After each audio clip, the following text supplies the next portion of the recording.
नमस्कार। आप सभी प्रशिक्षुओं का Sai college of teachers training Unama के द्वारा संचालित इस ऑनलाइन क्लास में स्वागत है। आज की क्लास में हम बात करेंगे डीएलएड सेकेंड ईयर के पेपर कोड S4 के यूनिट 2 से। आप सभी को ज्ञात होगा, आपके पेपर कोड S4 में आप सभी को पढ़ना है अंडरस्टैंडिंग द सेल्फ, यानी कि स्वयं की समझ। और स्वयं की समझ के अंतर्गत हमने लगातार कई वीडियो में आप सभी के बीच चर्चा कर रहे थे और बात कर रहे थे। इसमें हमने जाना था कि अंडरस्टैंडिंग द सेल्फ किसे कहते हैं, यदि परीक्षा में आपको प्रश्न आते हैं तो कैसे उसे बेहतर तरीके से लिख सकते हैं। आपके इकाई 2 में यानी कि यूनिट 2 में आपको पढ़ना है अपनी अस्मिता के प्रति सजगता। और इसी के अंतर्गत आज हम जिस टॉपिक पर बात करने वाले हैं, टॉपिक आप चाहें तो ले सकते हैं। वो टॉपिक आपका है विद्यालय संस्कृति के संदर्भ में शिक्षकों की भूमिका एवं चुनौतियाँ। जब हम आपके स्कूल के कल्चर की बात करते हैं तो स्कूल के कल्चर के संबंध में आप एक शिक्षक बन रहे हैं तो आपकी भूमिका क्या होनी चाहिए और उस भूमिका के निर्वहन में वो चुनौतियाँ कौन कौन सी, यानी कि वो समस्याएं कौन कौन सी है, इसके बारे में हम विशेष रूप से आज के क्लास में, आज के वीडियो में आप सभी के बीच हम चर्चा करने वाले हैं, बात करने वाले हैं। तो सबसे पहले हम बात करते हैं विद्यालय संस्कृति के बारे में, यानी कि आपके स्कूल कल्चर के बारे में। विद्यालय संस्कृति यानी कि जहाँ पर आपका विद्यालय स्थित है वहाँ के आसपास का कल्चर, यानी आपका विद्यालय कहाँ, आपके गाँव में होगा, गाँव आपके बिहार में है या किसी भी राज्य में है और राज्य आपके भारतवर्ष में है, तो पूरे हम भारतवर्ष की संस्कृति की बात करेंगे। विद्यालय संस्कृति यानी कि पूरे आपके भारतवर्ष की संस्कृति। जब हम भारतीय संस्कृति की बात करते हैं, इसके परिदृश्य में देखते हैं, तो हमें पता चलता है कि हमारी जो संस्कृति है वो हजारों वर्षों के विकास का फल है। यानी कि आप सभी जानते हो कि कोई भी संस्कृति, कोई भी कल्चर का निर्माण तुरंत नहीं होता, उसके बनने में हजारों लाखों वर्षों का समय लगता है। तो जो हमारी भारतीय संस्कृति है, जो हमारी अपनी संस्कृति है, इसका निर्माण भी, या अभी वर्तमान में हमारी संस्कृति है, इसको बनने में हजारों वर्षों का समय लगा है और अभी भी यह सदैव विकासशील रही है, यानी कि अभी भी इसमें निरंतर विकास होता रहा है। विश्व के जो है विभिन्न भागों से, यानी कि दूसरे देशों से भी अनेक जन समूह भारत में आकर बसे और अपने साथ अपनी सांस्कृतिक परंपराएं भी लेकर आए। यदि भारत का इतिहास आप पढ़ते हैं तो हमें पता चलता है कि भारत में जो है पूरे विश्व के अनेक देशों से आक्रमणकारी भी आए, कुछ समझिए कि रोजगार लेने भी आए, रोजगार देने भी आए, हर तरह के लोग आए, वो लोग आकर बसे और जो उनकी अपनी संस्कृति थी उस संस्कृति को भी उन्होंने भारत में लाने का काम किया। तो हम कहते हैं कि भारतीय संस्कृति के विकास में यदि यहाँ के लोगों का योगदान तो है ही, तो विदेशी आक्रमणकारी भी थे, उनका भी अहम योगदान रहा।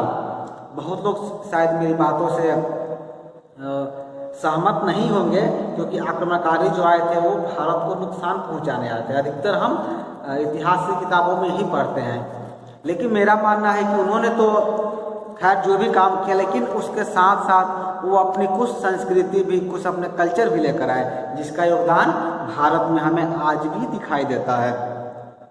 भारत में जो है एक ऐसी मिली जुली संस्कृति का विकास हुआ है जिसमें अनेक संस्कृतियों का वैभव, श्रेष्ठता तथा उसकी विविधता भी जो है ना साकार हो गई है। इसीलिए हम भारतीय संस्कृति को एक सामाजिक संस्कृति कहते हैं।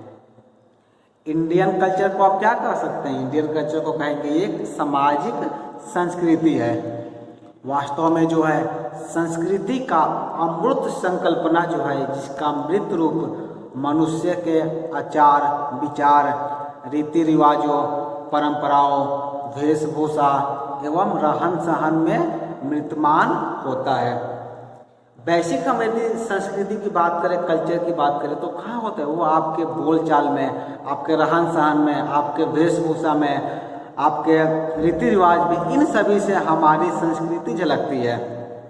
यदि हम आपसे बात कर रहे हैं, आपसे वार्तालाप कर रहे हैं, या आप हमसे बात कर रहे हैं, तो जो मेरी संस्कृति रहेगी, जो मेरा रहन सहन होगा, हम या फिर जिस परिवेश में मेरा पालन पोषण हुआ है, हम उसी संस्कृति में, उसी कल्चर के हिसाब से आपसे बात करेंगे। और आपका जैसा परिवेश रहा होगा, जिस परिवेश में आप पले भरे होंगे, तो आप उस हिसाब से लोगों से कम्युनिकेशन करेंगे, बातचीत करेंगे। तो हम यह समझ रहे हैं कि जिस परिवेश में रहता है, जो जिस संस्कृति में जिसका पालन पोषण होता है, वह उसी संस्कृति या उसी कल्चर से ओतप्रोत भी रहता है। चलिए आगे इसमें आपको लिखना है कि शिक्षण के क्रम में यदि हम बात करें तो सामाजिक सांस्कृतिक तथ्यों को ध्यान में रखना अत्यंत ही आवश्यक होता है। क्योंकि आप एक शिक्षक बन रहे हैं और अभी आप सेकेंड ईयर में हैं, कुछ दिनों के उपरांत आपकी फाइनल परीक्षाएं होने वाली है।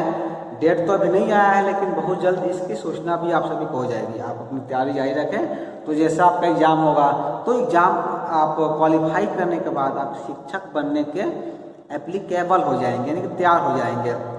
तो जब आप शिक्षक बनेंगे, तो आपको जब शिक्षण के कार्य में आप जाएंगे, तो वहाँ पर उसकी सामाजिक संस्कृति और तथ्यों को भी आपको ध्यान रखना बहुत ही आवश्यक होता है।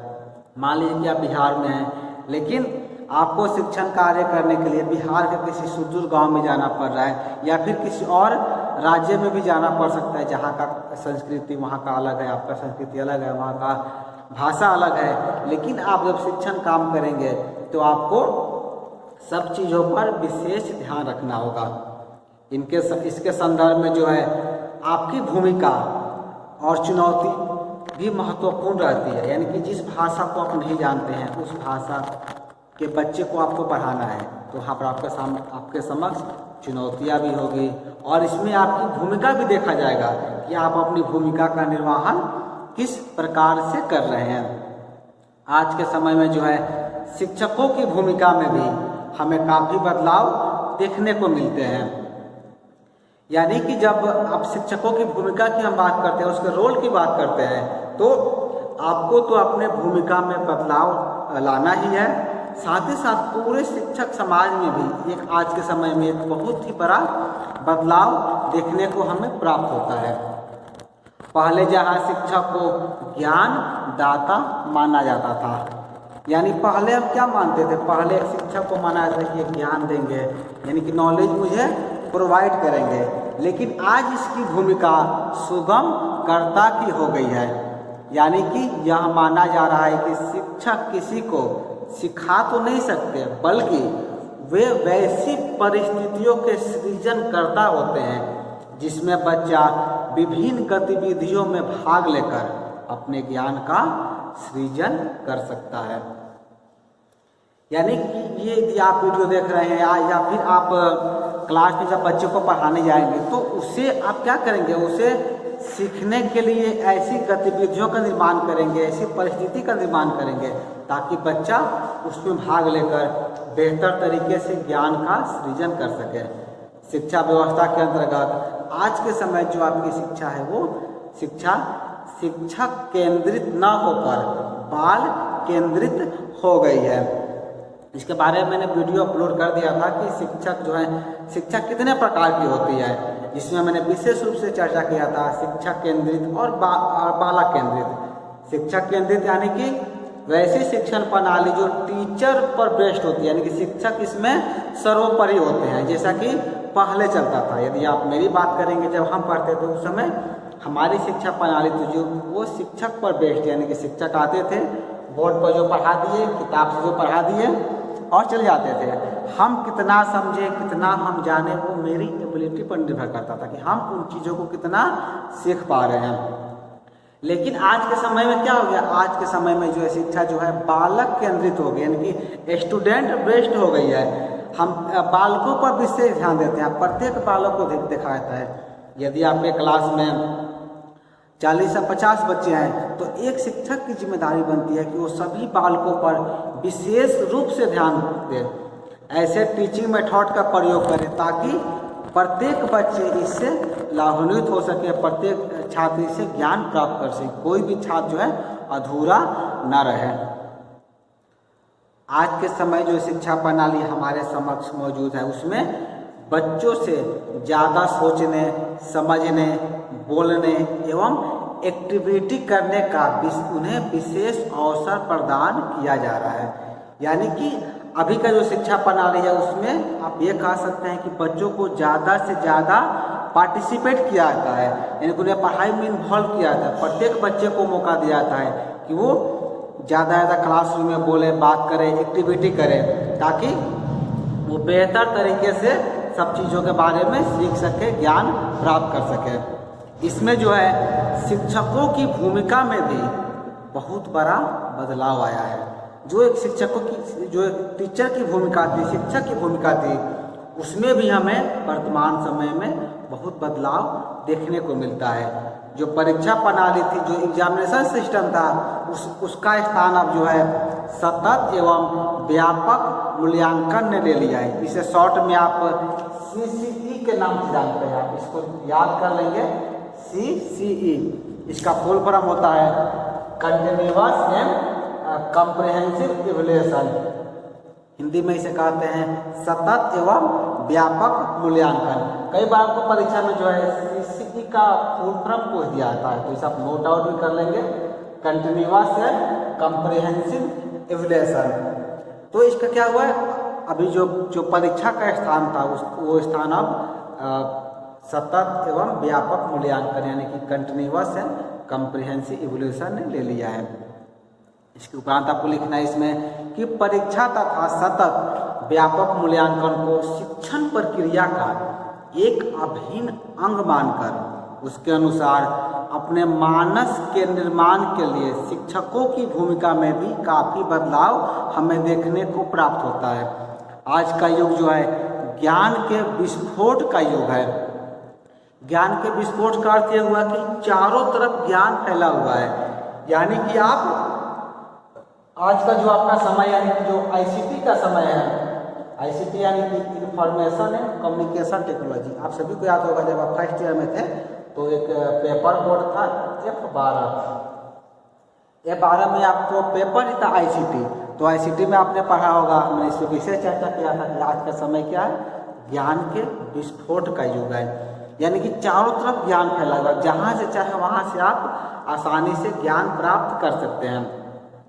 वैसे उसे प्रोफेसरों का लेक्चर जो है, बड़े बड़े वैज्ञानिकों का, डॉक्टरों का वीडियो लेक्चर क्लासेज आपको फ्री ऑफ कॉस्ट नेट पर या फिर ICT के द्वारा आप आसानी से घर बैठे प्राप्त कर सकते हैं। सब चीज़ों के बारे में ज्ञान प्राप्त कर सकते हैं। इसीलिए जो है आज के समय को या आज के युग को जो है ज्ञान के विस्फोट का युग भी माना जा रहा है। शिक्षा के क्षेत्र में जो है हमेशा नवीन विचारधाराओं का भी उदय हो रहा है, जिसके कारण पूरी शिक्षण प्रक्रिया में भी बदलाव हमें देखने को मिल रहा है। इन बदलाव को समझकर शिक्षक स्वयं में आवश्यक कुशलताएं विकसित करने की अनिवार्यता भी समझ रहे हैं। यानी कि शिक्षक भी क्या करें, अपने आप को परिवर्तित कर रहे हैं। इसका सबसे बढ़िया उदाहरण के यदि हम बात करें तो अभी वर्तमान का समय है।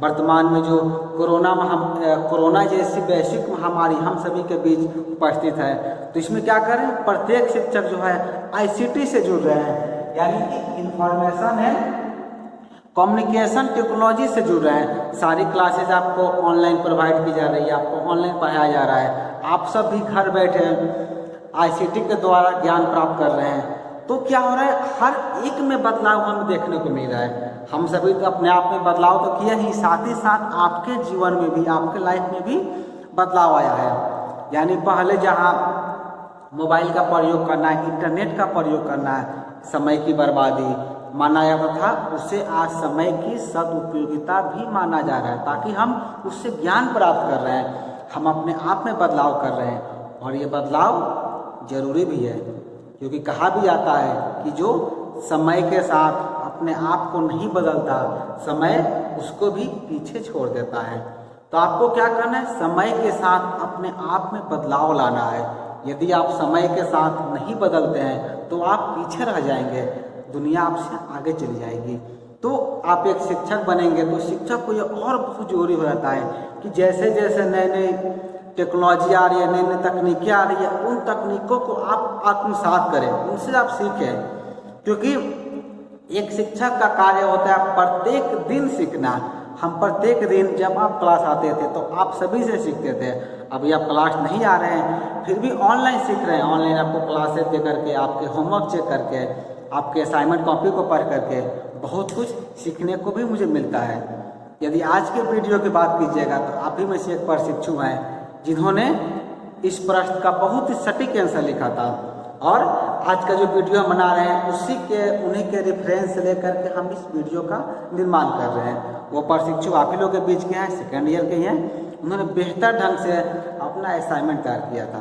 तो प्रत्येक दिन हम कुछ ना कुछ सीखते रहते हैं, और आपका भी काम है कि आप एक शिक्षक बनेंगे तो आपका दायित्व बनता है, आपका एक फर्ज भी बनता है कि आप प्रत्येक दिन प्रत्येक चीज़ों से अपने ज्ञान में वृद्धि करते रहें। आगे आपको इसमें लिखना है कि कई बार ऐसा होता है कि शिक्षक अपनी समस्याओं का हल नहीं ढूंढ पाते। कई बार आपके सामने ऐसी समस्याएं आती है जिसका समाधान आपके पास नहीं होता है। इन समस्याओं के समाधान के लिए या बेहतर हल बताने के लिए शिक्षक प्रशिक्षण संस्थानों की भूमिका अग्रणी होती है। शिक्षण प्रशिक्षण संस्थान यानी कि टीचर ट्रेनिंग कॉलेज, जिसके मद्देनजर शिक्षकों की भूमिका में भी हमें बदलाव देखने को आ रहे हैं। अनुशासन एवं स्वाधीनता के मध्य समन्वय ने भी शिक्षकों की भूमिका को बदला है, और विद्यार्थियों को दंड देने की प्रथा में भी बदलाव आया है। यानी कि आपके सामने हम दो शिक्षक को प्रस्तुत करते हैं। एक ऐसा शिक्षक है जो कि शिक्षण प्रशिक्षण संस्थान में नियमित रूप से क्लास करके वो टीचर ट्रेनिंग लिया है, और एक ऐसे शिक्षक हैं जिन्होंने ट्रेनिंग नहीं लिया है। दोनों में आप अंतर स्पष्ट देख सकते हैं। तो जो भी समस्याएं आती है शिक्षक प्रशिक्षण संस्थान में आपको उन सभी समस्याओं का समाधान बताया जाता है। आप सभी क्लास किए होंगे तो आप सभी जानते होंगे कि क्लास करने से हमें कितना बेनिफिट आता है। आप एक बेहतर तरीके से क्लास में कैसे पढ़ाना चाहिए, कैसे बोलना चाहिए, छात्रों को कैसे मोटिवेट करना चाहिए, इन सभी चीज़ों को आप शिक्षक प्रशिक्षण संस्थान यानी कि टीचर ट्रेनिंग कॉलेज में आकर सीखते हैं। तो जब आप ज्ञान प्राप्त करेंगे, जब आप ट्रेनिंग लेंगे तो आपके अंदर ही बदलाव आता है। और एक बहुत ही महत्वपूर्ण था जिसे विद्यार्थी को दंड देना, इस प्रथा में भी बदलाव तो गवर्नमेंट की तरफ से कर दिया गया, सरकार की तरफ से भी कर दिया गया है, लेकिन शिक्षकों को भी यूनिक तरीके से दंड देने के नए नए तरीके भी उनको टीचर ट्रेनिंग संस्थान में या कॉलेज में प्रदान किए जाते हैं। चलिए अब हम बात करते हैं कि एक सफल शिक्षक को जो है किन किन कार्यों को संपादित करना होता है, या फिर आप ये कह सकते हैं कि आप एक सफल शिक्षक बनना चाहते हैं, एक आइडियल शिक्षक बनना चाहते हैं, तो आपके अंदर वो कौन कौन सी खूबी होनी चाहिए ताकि आप एक बेहतर शिक्षक बन सकें। आप इसे बिंदु वाइज या पॉइंट वाइज देखते चलेंगे ताकि बेहतर तरीके से आप एक नोट्स का भी निर्माण कर सके, और साथ ही साथ आप इन सभी पॉइंटों में नोट आउट भी कर सकें कि मेरे अंदर वो कौन कौन सी खूबी है। चलिए पहला आप इसे पॉइंट लिख लेंगे। आप लिखेंगे पहला नंबर 1 में पहला आपको लिखना है कि एक सफल अध्यापक छात्र प्रेमी होता है तथा विद्यार्थियों के विकास में रुचि लेकर कठिनाइयों को हल करने में हमेशा तत्पर रहता है। छात्रों के हित चिंतक अध्यापक जो है अधिक लोकप्रिय होते हैं।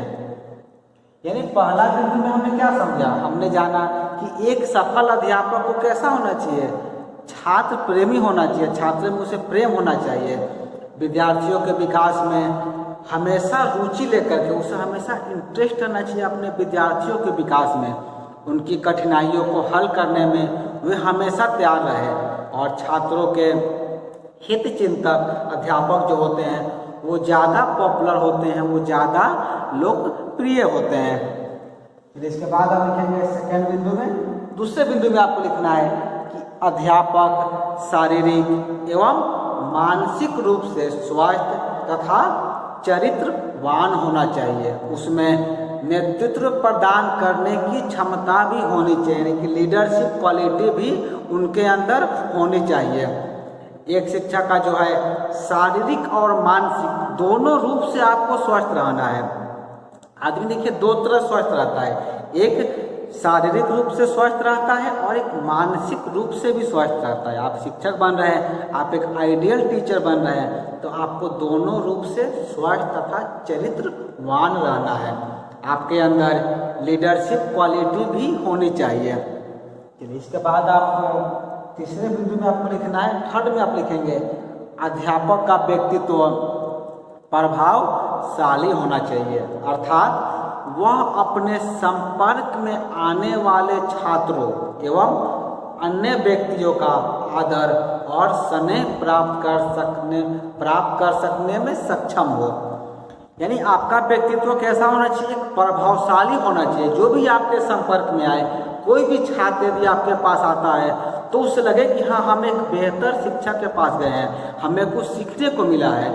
आप उसके साथ आदर और स्नेह से बात करेंगे ताकि आपका व्यक्तित्व जो है एक प्रभावशाली शिक्षक का बना रहे। ये बिंदु पर आपको विशेष रूप से ध्यान देना है, विशेष रूप से कार्य करना है।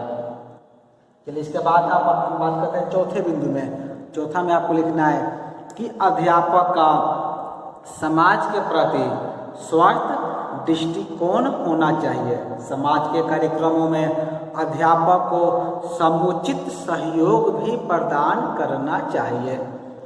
यानी कि आपकी जिम्मेदारी जो है, आप एक शिक्षक हैं तो आपकी जिम्मेदारी तो क्लासरूम में तो है ही, क्लासरूम में बच्चों को पढ़ाना है, अपना व्यक्तित्व प्रभावशाली रखना है, अपना शारीरिक और मानसिक रूप से स्वस्थ रहना है, छात्र प्रेमी रहना है। इसके साथ ही साथ इन तीन बिंदुओं के अलावा चौथा बिंदु में हम आपको बता रहे हैं कि आपको क्या करना है, आपको जो है समाज के प्रति भी आपका दृष्टिकोण स्वस्थ होना चाहिए, यानी कि बढ़िया होना चाहिए।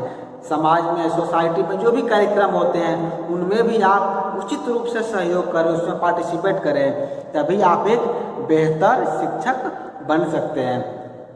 इसके बाद आप लिखेंगे पांचवें बिंदु में, नंबर 5 में आपको लिखना है कि एक शिक्षक को जो है मनोविज्ञान का व्यवहारिक ज्ञान आवश्यक होना चाहिए, जिससे कि वह बालकों की व्यक्तिगत विभिन्नताओं तथा रुचियों, अभिरुचियों, प्रेरणाओं, योग्यताओं एवं क्षमताओं को समझकर उसका उचित मार्गदर्शन कर सके। पांचवें बिंदु में आप सभी लिखेंगे कि आपको क्या होना चाहिए, आपको जो है साइकोलॉजी का भी ज्ञान होना चाहिए। साइकोलॉजी का आपको प्रैक्टिकल नॉलेज होना चाहिए, व्यवहारिक ज्ञान होना चाहिए, तभी आप बालक की जो व्यक्तिगत विभिन्नताएं होती है, आप सभी जानते हैं कि प्रत्येक छात्र में, प्रत्येक व्यक्ति में कुछ न कुछ विभिन्नताएं होती है। कोई गुस्सैल होता है तो कोई शांत स्वभाव का होता है, कोई ज़्यादा चिड़चिड़ा होता है, कोई बहुत ज़्यादा बोलने वाला होता है तो कोई बहुत कम बोलने वाला होता है, कोई शांत सौम्य होता है तो कोई गंभीर होता है। हर छात्र, हर व्यक्ति के अंदर कुछ ना कुछ विभिन्नताएं हमें देखने को मिलती है।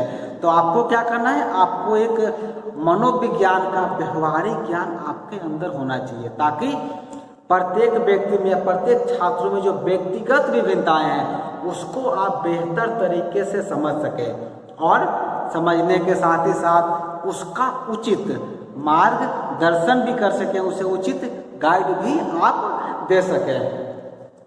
पांचवें के बाद आप लिखेंगे छठे बिंदु में, नंबर 6 में आपको लिखना है, एक अध्यापक को अध्ययनशील होना चाहिए। शिक्षक में जो है विषय एवं शैक्षिक विधियों में नवीनतम परिवर्तनों से परिचित होते रहने की जिज्ञासा एक अध्यापक में सदैव बनी रहनी चाहिए।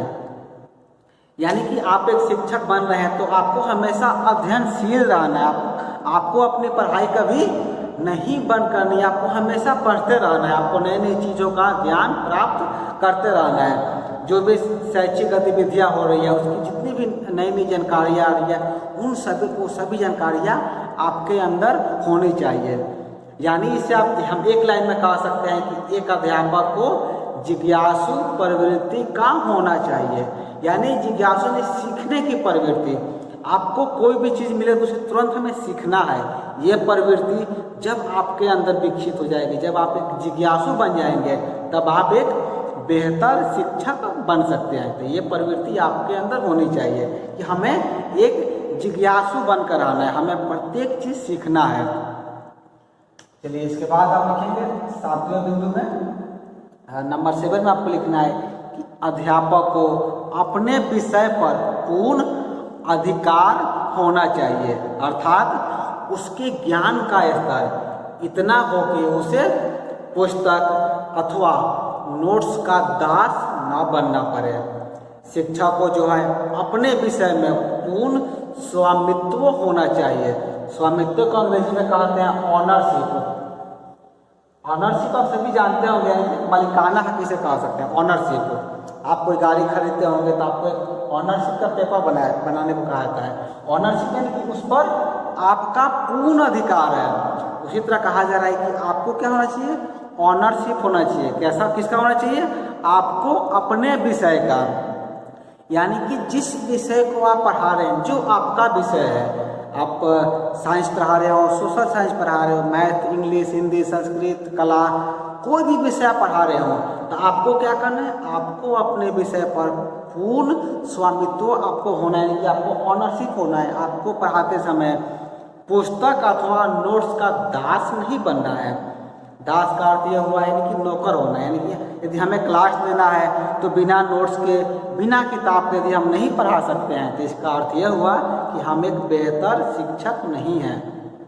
तो आपको ये करना है कि आपको अपने ज्ञान में, अपने नॉलेज में इतनी ज़्यादा वृद्धि कर लेनी है, अपने विषय पर इतना पूर्ण अधिकार कर लेना है कि जब भी आप क्लास में जाएं, जब भी बच्चों को कुछ बताने के लिए जाएं, तो आपको कभी भी पुस्तक अथवा नोट्स का सहारा नहीं लेना पड़े, या फिर कम से कम लेना पड़े। इसका विशेष ध्यान रखें, तभी आप एक बेहतर शिक्षक की श्रेणी में आ सकते हैं। 7 के बाद हम 8वें बिंदु में बात कर लिखेंगे। नंबर 8 में आपको लिखना है कि अध्यापक स्वयं अथवा अपने व्यवसाय के प्रति हीन भावना से ग्रसित नहीं होना चाहिए। अपने व्यवसाय में पूर्ण निष्ठा होनी चाहिए। देखिए, पहली बात आप मैं कहेंगे कि शिक्षण कोई व्यवसाय नहीं है। भले लोग इसे व्यवसाय की दृष्टि से देखते हैं, इसलिए हमने आपको यहाँ पर व्यवसाय शब्द का प्रयोग किया, लेकिन मेरा अपना मानना है जो शिक्षण कार्य है इसे आप व्यवसाय ना कहें। ये आपका एक भाव, एक मतलब कष्ट है कि आपका एक भावना है, एक आपका सहयोग है जो कि आप छात्रों को दे रहे हैं, आप छात्रों को ज्ञान प्राप्त कर रहे हैं। इसे आपको व्यवसाय के रूप में नहीं लेना है। और एक और चीज़, आप यदि आप एक शिक्षक बन रहे हैं तो कभी आपके अंदर एक हीन भावना भी नहीं आना चाहिए। हम कई बार शिक्षकों को देखे हैं, कई ऐसे शिक्षकों को देखे हैं जो शिक्षक तो बन जाते हैं और बाद में उन्हें लगता है कि हमें पैसे ज़्यादा नहीं मिल रहे हैं, उसे एक व्यवसाय की तरह देखने लगते हैं। वो अपने सहकर्मियों को देखते हैं, अपने सहपाठियों को देखते हैं जो किसी और लाइन में है, उनसे ज़्यादा बेहतर है, उनसे ज़्यादा खुशहाल है, ज़्यादा पैसे कमा रहे हैं, तो उन्हें ये लगता है कि हम गलत लाइन में चले हैं, हम ये मेरा डिसीजन सही नहीं था, हम निर्णय सही नहीं लिए। उनके अंदर एक हीन भावना आ जाती है। तो आपको ऐसी हीन भावना से बचे रहना है, यानी कि आप जिस कार्य में हैं, आप एक अध्यापक हैं, शिक्षण का काम कर रहे हैं, तो आपके अंदर ऐसी भावना कभी नहीं आनी चाहिए। इन दो चीज़ों का आप विशेष रूप से ध्यान रखेंगे। बात जो है आपको 9वें बिंदु में आपको लिखना है कि एक शिक्षक को जो है भावना ग्रंथियों एवं आत्मलोचन, जिसे इंग्लिश में कहते हैं इंट्रोस्पेक्शन, यानी कि आप इसे आत्मनिरीक्षण भी कह सकते हैं, इसके द्वारा अपने विकास में तत्पर होना चाहिए। यानी कि आपको क्या करना है, आपको जो है आत्मनिरीक्षण करना है। आप जैसे कि आपका पेपर कोड ही है स्वयं की समझ, अंडरस्टैंडिंग द सेल्फ, यानी कि आपको स्वयं से समझना, अपना खुद का निरीक्षण करना है। आत्मनिरीक्षण करके अपना विकास आपको स्वयं से करना है। इसके बाद आप लिखेंगे 10वें बिंदु में, 10वां पर लिखना है कि प्रशिक्षण प्राप्त अध्यापक शिक्षण विधियों, बाल मनोविज्ञान एवं समस्या समाधान में दक्ष होता है। इसीलिए जो है अध्यापकों को प्रशिक्षण प्राप्त करना चाहिए तथा समय समय पर नवीनतम पाठ्यक्रम या फिर जो रिफ्रेशर कोर्स आयोजित किए जाते हैं उसमें भी आपको भाग लेते रहना चाहिए। रेफ्रेशर कोर्स का संचालन जो आज के समय तो ऑनलाइन भी होता है। ऑनलाइन बहुत ऐसे सेमिनार होते हैं, बहुत ऐसे कार्यक्रम होते हैं जिसमें शिक्षण विधियों से संबंधित, शिक्षकों की समस्याओं से संबंधित बहुत से सेमिनार, आजकल तो वेबिनार भी हो रहे हैं, वेबिनार भी आयोजित किए जाते हैं। तो आपको क्या करना है, प्रत्येक सेमिनार में, प्रत्येक वेबिनार में आपको पार्टिसिपेट करना है ताकि आप बेहतर तरीके से सब चीज़ों का ज्ञान प्राप्त कर सकें। चलिए 10 के बाद आप लिखेंगे 11 नंबर बिंदु में। इसमें आपको लिखना है कि अध्यापक की रुचियाँ विविध होनी चाहिए। विविध यानी कि डाइवर्स होनी चाहिए। विशेष करके पाठ्यक्रम सहगामी क्रियाओं तथा खेलकूद में अध्यापकों को अपना उचित योगदान प्रदान करना चाहिए। यानी कि जब आप क्लास में पढ़ा रहे हैं तो जितने भी पाठ्यक्रम की विधियाँ, जितने भी टीचिंग मेथड है, पढ़ाने की विधियाँ है, यानी कि शिक्षण विधियाँ है, उन सभी का आपको प्रयोग करना है। और आपके अंदर एक डाइवर्सन भी होना चाहिए, यानी कि जब आप क्लास में पढ़ाएं तो जितनी भी शिक्षण विधियाँ हैं लगभग सभी का प्रयोग करें ताकि आपके क्लासरूम में जितने भी बच्चे हैं, जिस लेवल के बच्चे हैं, सब बेहतर तरीके से ज्ञान प्राप्त कर सके। इसके बाद लिखेंगे आप 12 नंबर बिंदु में। इसमें आपको लिखना है कि अध्यापक का दृष्टिकोण प्रयोगात्मक होना चाहिए, तभी वह शैक्षिक कार्यक्रमों की उपयोगिता का परीक्षण कर उनमें सुधार ला सकता है। यानी कि आपका दृष्टिकोण, आपका पॉइंट ऑफ व्यू एक प्रैक्टिकल होना चाहिए, कि प्रयोगात्मक होना चाहिए, तभी जो है जो भी शैक्षणिक कार्यक्रम होते हैं उसकी उपयोगिता का आप परीक्षण कर सकते हैं, उसमें सुधार भी ला सकते हैं। और चलिए आज की क्लास का एक हम अंतिम बिंदु की बात करें, 13 बिंदु की। देखिए जब हम शिक्षण की बात करते हैं, आदर्श शिक्षा की बात करते हैं, तो इतने सारे बिंदु हैं, इतने सारे पॉइंट हैं कि वीडियो बहुत ज़्यादा लंबा हो जाएगा। लेकिन आज की क्लास में हम 13 बिंदु पर ही बात करते हैं। इन 13 बिंदुओं को भी आप अपने जीवन में उतार लेते हैं, जीवन में साकार कर लेते हैं, तो आप एक बेहतर और आदर्श शिक्षक बन सकते हैं। चलिए 13 में आप लिख लेंगे कि एक अध्यापक को सत्यवादी, सहिष्णु तथा ईमानदार होना चाहिए। इन गुणों से युक्त प्रसंचित अध्यापक एक आदर्श अध्यापक, एक आदर्श शिक्षक होता है। एक अच्छे अध्यापक में जो है अनेक गुण होते हैं। अध्यापक को आदर्शवादी, व्यवहार परक होना चाहिए। एक शिक्षक को कैसा होना चाहिए, यदि इस बारे में हम बात करें तो निम्न बातें जो हैं जो एक अध्यापक के अंदर होनी चाहिए। वो बातें कौन कौन सी है फिर से हम शॉर्ट में आपको बता देते हैं। इन सब चीज़ों को भी आप नोट आउट कर लेंगे। पहला है समय का पाबंद हो। समय का पाबंद यानी कहीं भी आपको जिस समय से बुलाया जाए, जिस समय से आपका क्लास का संचालन हो, आप अपने समय के पाबंद रहें। समय के पाबंद से मुझे तो आप सभी प्रशिक्षुओं से कहना है कि आप लोगों में से बहुत ऐसे प्रशिक्षु हैं जो कि समय के बहुत ज़्यादा पाबंद हैं। यानी कि जब उन्हें कोई भी टास्क दिया जाता है महाविद्यालय से, कोई भी होमवर्क दिया जाता है तो तय समय पर बना करके भेज देते हैं। लेकिन बहुत ऐसे प्रशिक्षु हैं, बहुत ऐसे होने वाले शिक्षक हैं जो कि समय के पाबंद नहीं है, अपना होमवर्क समय से बनाकर नहीं सेंड करते हैं। तो ये आप इस पर ध्यान देंगे। अभी आपके पास समय है, अभी से आपको इन बिंदु पर विशेष ध्यान देना है और इसे सुधारने का भी प्रयास करना है। इसके साथ ही साथ आपका पहनावा आदर्शवादी होना चाहिए। बातचीत करने का ढंग समुचित एवं नैतिकता का पालन करने वाला भी होना चाहिए। आध्यात्मिक ज्ञान से परिपूर्ण होना चाहिए, सत्यभाषी होना चाहिए, छात्र एवं छात्राओं का हितैषी हो, सामाजिक क्रियाओं में भाग लेने वाला हो और कल्याणकारी भावना से ओतप्रोत भी होना चाहिए। तो ये जितने भी गुण हैं हमने 13 बिंदु में आपको बताया, इनमें से यदि सभी गुणों को आप अपने अंदर आत्मसात कर लेते हैं, शामिल कर लेते हैं, तो आप एक बेहतर शिक्षक बन सकते हैं। तो चलिए आज के क्लास में हम इतना ही रखते हैं। हम अगले वीडियो में जो है DLED सेकेंड ईयर के पेपर कोड S4 के यूनिट 2 के बाकी सेक्शन को आप सभी के बीच लेकर आएंगे। तो आज के क्लास में इतना ही। आज के क्लास को पूरा देखने के लिए आपका धन्यवाद।